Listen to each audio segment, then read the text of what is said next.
They can't all be winners. I'm Veronica, this is the Reading Chronicles, and here are my bottom 5 books of 2025. I'll start out by saying I didn't hate this first book. It wasn't terrible, but after reading 2 of my least favorite books of the year, we'll get to those in a moment, I turned to this one because I had gotten it as a Kindle deal, and I had heard from numerous reviews that it was really great. Did my expectations for the book hurt the way I felt about it? Maybe, but mostly I found it bland and uninteresting. Number 5, Such a Fun Age by Kiley Reid.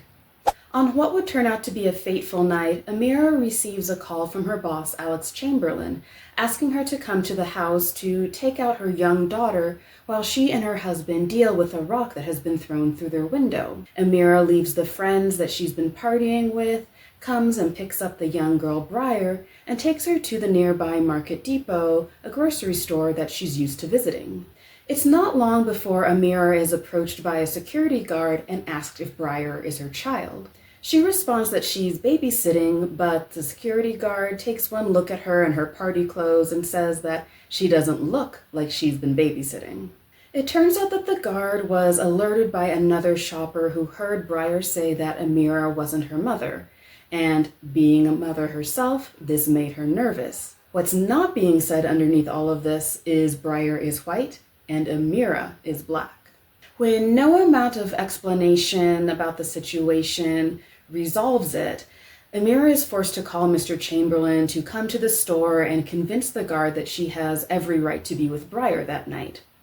Although she's shaken by the incident, she really just wants to put everything in the past, and she insists she doesn't want the video that a bystander took, and his suggestion is that she turn it into the news. Nevertheless, he emails it to her just in case she changes her mind, and thus the events of the novel are set into motion. On the one hand, this story did a fantastic job of demonstrating exactly what benevolent racism looks like. Alex is the type of white woman who is more concerned with not appearing racist than actually learning that some of her actions are racist and learning how she can correct them. Her husband similarly deals with racist accusations by denying that they are such, rather than owning up to the fact that he did or said something wrong and promising that he'll do better. And Kiley, the man who took the video of Yrsa and Briar that night, presents himself as a social justice warrior, insisting that a black person do what he believes that they do, instead of listening to what they actually want to do. This is all of them believing that they know what's best for Yrsa, and that they're able to decide for her more than she is for herself, and they're all using her to further their own agendas. The problem is just that I never really felt connected to the story.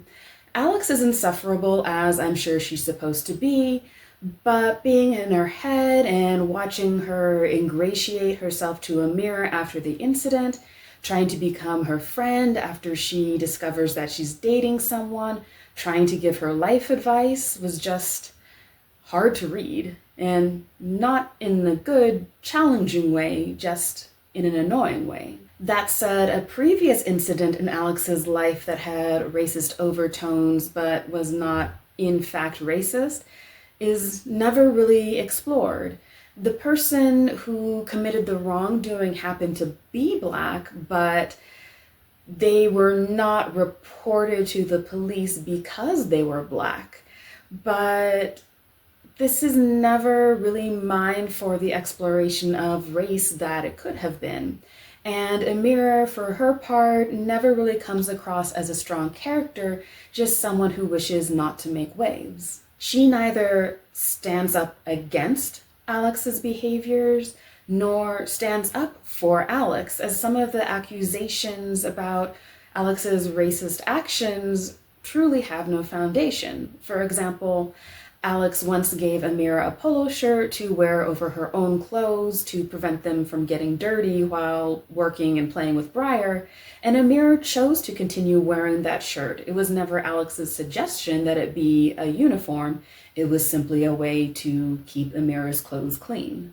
Throughout the story, Amira seems pulled by the different forces of Alex's attempts to influence her life, her friends' insistences that everything that's happening is racist, and Kiley pushing her to go public with the story, something that would probably make him feel better about himself, regardless of how it made her feel. All of this is realistic. Nothing about this seemed fantastical to me. The problem is, it's just not interesting reading. None of the characters were particularly likable and not even fun to hate, and nothing about the story is surprising. Perhaps for a reader for whom the idea of benevolent racism is new, the novel will be eye-opening. For me, it just sort of fell flat. Number 4, Where the Crawdads Sing by Delia Owens, narrated by Cassandra Campbell. Because of its rampant popularity, I had a smidgen of interest in reading this book just to find out what all the fuss was about. When I end up getting spoiled about the plot, watching an episode of Nobody Wants This, I thought, well, there goes my chance to really enjoy the book. But then I heard about it some more on a podcast, and I decided to go ahead and read it just to find out what all the fuss was about.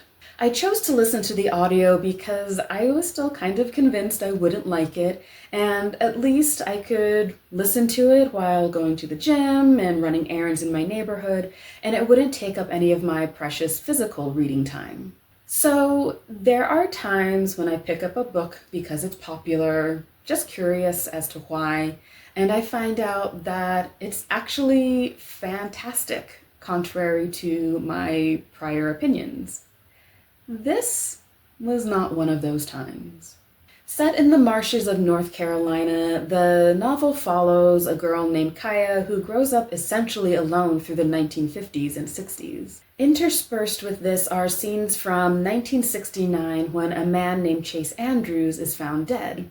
Part coming-of-age story and part murder mystery, the novel attempts to show who Kaya really is and why she is the way she is, while keeping the reader guessing as to how she might be involved in this murder that will occur years in the future.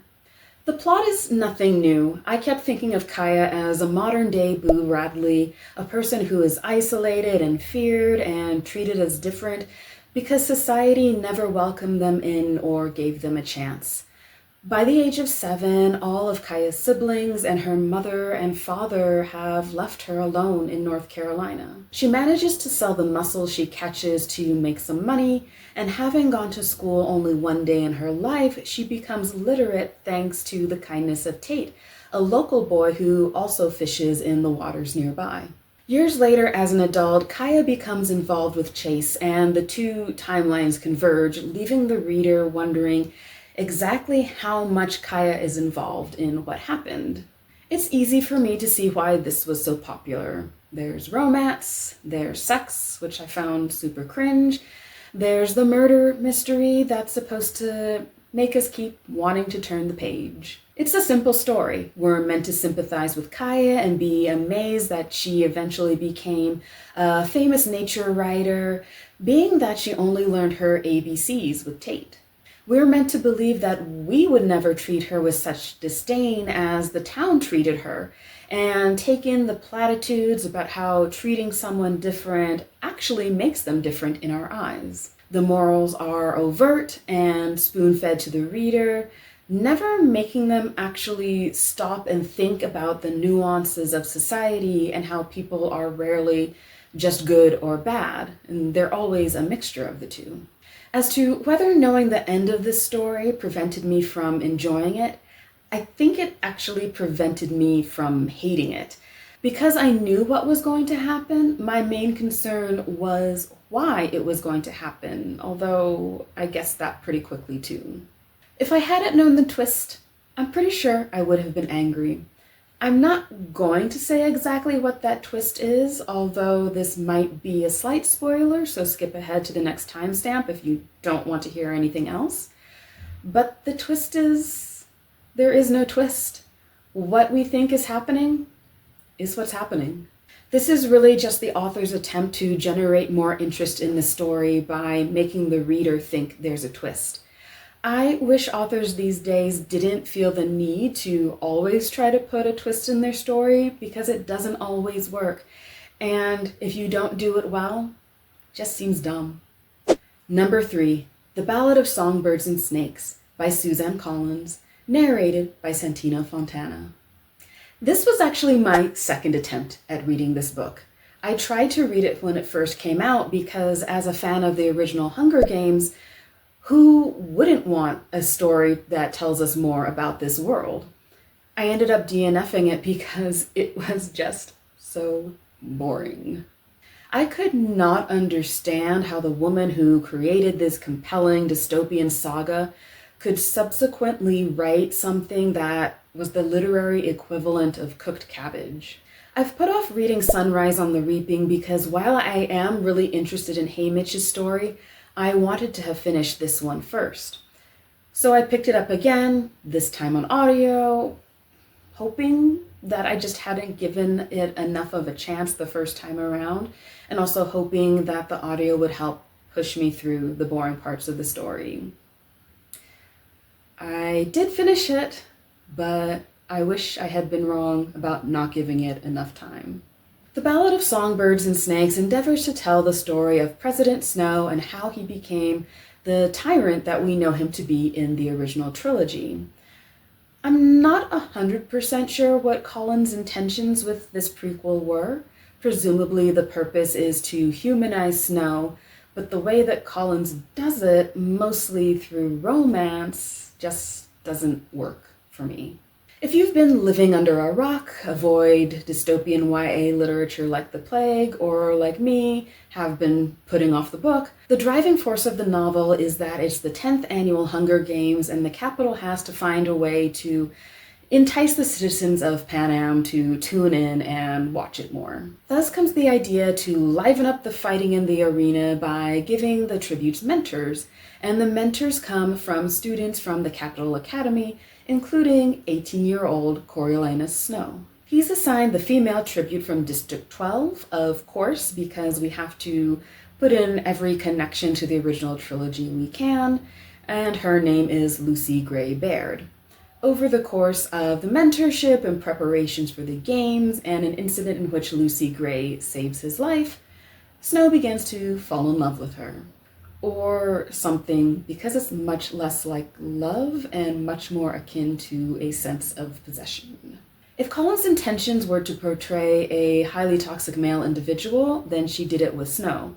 Except that I just don't think those were her intentions. I'm pretty sure we're supposed to feel all lovey-dovey about the romance, but A, I almost always hate that, and B, it serves absolutely no purpose here. I kept thinking about Margaret Atwood's The Testaments while reading this. That follow-up to The Handmaid's Tale essentially tries to do the same with Aunt Lydia, but I found it was much more successful at showing how someone can do something wholly believing that it's right and completely oblivious as to the way it oppresses others. It was a much deeper portrait of how someone falls into supporting the wrong cause. With Snow, we're supposed to feel bad that his family is in poverty after the war and root for him to win the game so that he can then win a scholarship to attend the university. But in what way does this justify his eventual tyranny? We do see snippets of his deceitful and egomaniacal ways throughout the story, but not enough, and not in a way that isn't at odds with the love-struck teenager that Collins otherwise tries to paint him as being. It didn't make him a more sympathetic or understanding character. It just made him a victim of bad writing. I also didn't think we needed an explanation for the things that we came to accept as normal in the original trilogy. How it came to be that the citizens of Panem were forced to watch the games, how betting on the games and sponsorship started, how the mutations came to be, how the Mockingjays came to be, what the origins of the Hanging Tree song were, and even how the games themselves started. Part of the joy of speculative fiction is being dropped into a world and just having to accept that things are different because they are. Explaining it all kills that wonder. Will I read Sunrise on the Reaping? Yes, because Haymitch was always a much more compelling character than Snow. Please tell me I will not be wasting my time. Number 2, The Catch by Yrsa Daley-Ward. This was on my list of books that I was excited for in June of this year. It follows twin sisters Clara and Dempsey, who, after being adopted by separate families after the disappearance of their mother, remain estranged and have little contact with each other.